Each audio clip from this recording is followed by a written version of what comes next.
शहजादा, वफाकी हुकूमत ने नए माली साल का बजट पेश करने जा रही है। आप अगले बजट को कैसे देखते हैं? इस बजट के खदोखाल आपको क्या दिखाई दे रहे हैं? गरीब दोस्त होगा या मुश्किल बजट होगा? बिस्मिल्लाहिर्रहमानिर्रहीम। नाज़िया साहिबा, पाकिस्तान की 76 साल हिस्ट्री में I think it's a very very important budget. It's an important time in Pakistan history. और उसकी वजह यह है कि पाकिस्तानी तवातर से 2-3 साल से उन्होंने एक हाई इन्फ्लेशन यानी कि कीमतों के बढ़ने की शरह में एक खातिर खा इजाफा जो है वो देखा है। उनकी बाइंग पावर कम है। सो ये बजट इस तनाजुल में पेश किया जा रहा है। नंबर 2, ये एक नई आने वाली हुकूमत का पहला बजट है और ये टोन सेट करेगा कि अगले 4 से 5 साल जो हैं वो कैसे गुजरेंगे लोगों पर, specially in terms of relief भी, but in terms of job opportunities जो इस बजट की वजह से क्रिएट होंगी।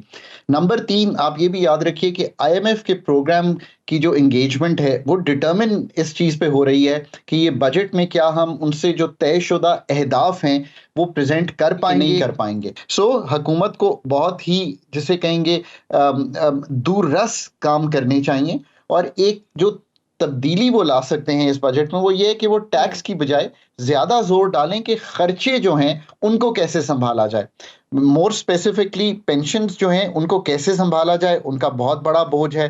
जो हमारी सब्सिडीज हैं उनको कैसे टारगेट किया जाए ताकि वो उन लोगों तक पहुंच सके जो डिजर्व करते हैं, और जो अनटारगेटेड सब्सिडीज हैं उनमें से हम निकल सकें। पाकिस्तान का ओवरऑल डेट का इस वक्त स्ट्रक्चर है, उसमें एक बहुत बड़ा खर्चा हो रहा है, उसको कैसे कम किया जाए, बजट मैनेजमेंट को कैसे बेहतर किया जाए, जो खर्चों पे हमारे जो पीएसडीपी यानी कि डेवलपमेंट बजट पे खर्चे हो रहे हैं उनकी जो क्वालिटी है वो बेहतर कैसे की जाए। सो ये तो चंद गुजारिशात हैं। एक्सपेंड जो टैक्सेशन साइड है उसमें मुझे ज्यादा तशवीश है, और उसकी वजह यह है Shazia, I mean I am going to take a little bit time, but IMF ने 2 पाकिस्तान पे इस वक्त टैक्स असेसमेंट्स की हैं। एक 2021 में की हैं और एक अभी फरवरी 2024 गए हैं वो पाकिस्तान को एक असेसमेंट, जिसमें पॉलिसी भी और एडमिनिस्ट्रेटिव भी ये सारे जो रिफॉर्म्स हैं वो मौजूद हैं।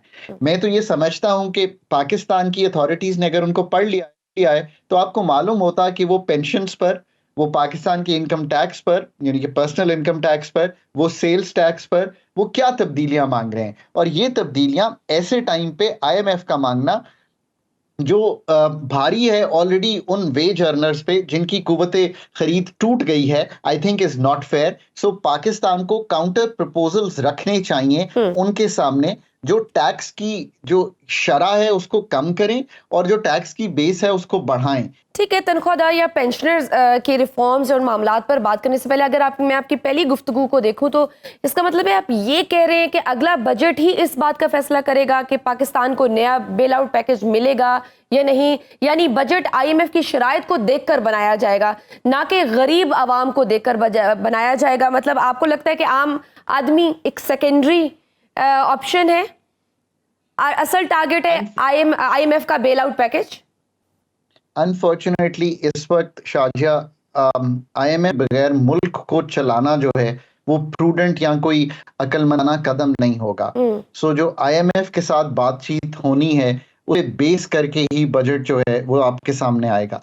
पर मैंने हमेशा कहा है, और मैंने चूंकि पाकिस्तान का 13-16 का प्रोग्राम जैसे आप कहते हैं एंकर किया था पाकिस्तान के लिए, जो हमने आईएमएफ के साथ कंप्लीट किया, मैं तब भी कहता था, आज भी कहता हूं, आप अपना प्रोग्राम लिखिए, आप अपनी चीजें सामने रखिए और आईएमएफ को कन्विंस कीजिए कि what is better for the country. इसकी वजह यह Shazia, we know our country economics, social sector, context much better than the IMF focus.